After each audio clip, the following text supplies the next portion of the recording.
வல்லாஹு லா யஹ்தில் கௌமல் ஃபாசிகீன், ஃபாசிகான பாவிகளான கூட்டத்திற்கு அல்லாஹு தாலா நேர்வழி காட்ட மாட்டான் என்பதாக அல்லாஹு தாலா அந்த குர்ஆனுடைய ஆயத்தை முடிக்கிறார்.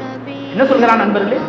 இது அனைத்தும் அல்லாஹ்வை விடவும் அல்லாஹ்வுடைய ரசூலை விடவும் அல்லாஹ்வுடைய பாதையில் போராடுவதை விடவும் இவைகள் உங்களுக்கு உகப்பாக இருக்குமே, ஆனால் ஏன் தரப்புலேன அதாபு வரும், நீங்க ரெடியா இருந்துக்கீங்கிற அல்லாஹ் தாலா என்ன சொல்கிறான் நண்பர்களே?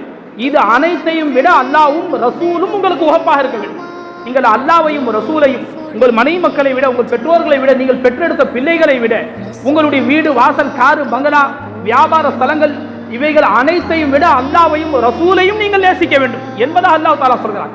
அந்த நிலை உங்களில் மாறிவிடுமே, ஆனால் என்னிடம் இருந்த அதாபு வருவதை நீங்கள் எதிர்பார்த்துக் கொள்ளுங்கள் அல்லாஹ் தாலா. அன்பர்களே, நாம் அல்லாஹ்வுக்கு பயந்து கொள்ள வேண்டும். அல்லாஹ் தாலா நமக்கு மனைவி மக்களை கொடுத்திருப்பது, பிள்ளைகளை கொடுத்திருப்பது, வீடு வாசல்களை கொடுத்திருப்பது, காரு பங்களாக்களை கொடுத்திருப்பது, அல்லாஹ்வையும் அல்லாஹ்வுடைய ரசூலையும் மறக்க அல்ல அன்பர்களே, அவர்களை சதா நினைக்கத்தான் அல்லாஹ் தாலா கொடுத்திருக்கிறான். இவைகளை வாங்கி கொண்டு அல்லாஹ்வையும் அல்லாஹ்வுடைய ரசூலையும் மறந்துவிட்டு மனைவி மக்கள் மீது நேசம் செலுத்துவதற்கு அல்ல அன்பர்களே. இவை அனைத்தின் மீதும் நேசம் இருக்க வேண்டும். ஆனால் அந்த நேசம் அல்லாஹ்வுடைய நேசத்தை விட அதிகம் இருக்கக்கூடாது. முஹம்மது ரசூலுல்லாஹ்வுடைய நேசத்தை விட அதிகம் இருக்கக்கூடாது. இவை அனைத்தையும் விட அல்லாஹ்வும் ரசூலும் தான் நமக்கு உகப்பானவர்களாக இருக்க வேண்டும். குர்ஆன்ல அல்லாஹ் இந்த ஆயத்தை எழுதி குர்ஆனுடைய விரிவுரையாளர்கள் என்ன எழுதுறாங்க, இந்த ஆயத்தின் மூலம் தெரிய வருவது என்னவென்று கேட்டால், ஒவ்வொரு முஸ்லிமின் மீதும் பெருமானாரை நேசிப்பது ஃபர்து ஐன், கட்டாய கடமை என்பதாக எழுதுறாங்க. என்ன என்பதாக ஏன்னு கேட்டா, சாதாரண ஒரு விஷயத்துக்காக அல்லாஹ் தண்டனை கொடுப்பேன்னு சொல்ல மாட்டான். ஒரு ஆள் ஒரு சின்ன விஷயத்தை விட்டுட்டாரு, அதுக்கு அல்லாஹ்ட்ட தண்டனை வருமா? வராது. தண்டனை எப்போ வரும் தெரியுங்களா?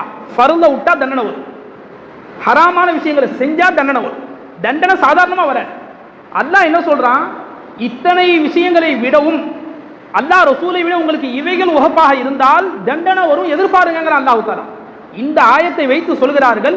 எப்ப அல்லாஹ் தண்டனை கொடுப்பேன்னு சொல்றானோ அப்போது நன்கு விளங்குகிறது நபி அவர்களை நேசிப்பது ஃபர்து என்று தெரிகிறதுங்கிறான். யார் இவைகளை விடுவார்களோ அல்லாஹ் தான் அதாபு செய்வேன். ஆயத்தை முடிக்கும் போது அல்லாஹ் தாலா ஃபாசிகீன்களுக்கு நேர்வழி காட்ட மாட்டேனுங்கிறான்.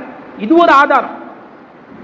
மார்க்கத்தில் நண்பர்களே, ஒரு ஆளுக்கு ஃபாசிக்குன்னு பட்டம் கொடுக்கணும்னா, ஃபாசிக்குன்னா பாவி, யாருக்கு அந்த பட்டம் கொடுக்க வேண்டும் என்றால், எவர் வேண்டும் என்றே ஃபர்து தொழுகைகளை விடுவாரோ, எவர் வேண்டும் என்றே ஃபர்தான காரியங்களை விடுவாரோ, எவர் வேண்டும் என்றே ஹராம்களை வேண்டும் என்றே செய்வாரோ, அவருக்கு தான் அரபியில மார்க்க சட்டத்தில் ஃபாசிக்குன்னு சட்டம் பட்டம் கொடுப்பாங்க. ஃபாசிக் இவர் பாவி, பெரும்பாவி இவர் என்பதாக.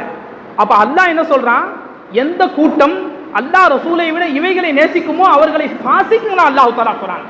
அன்பர்களே, நாம் இது விஷயத்தில் மிகவும் உஷாராக இருக்க வேண்டும்.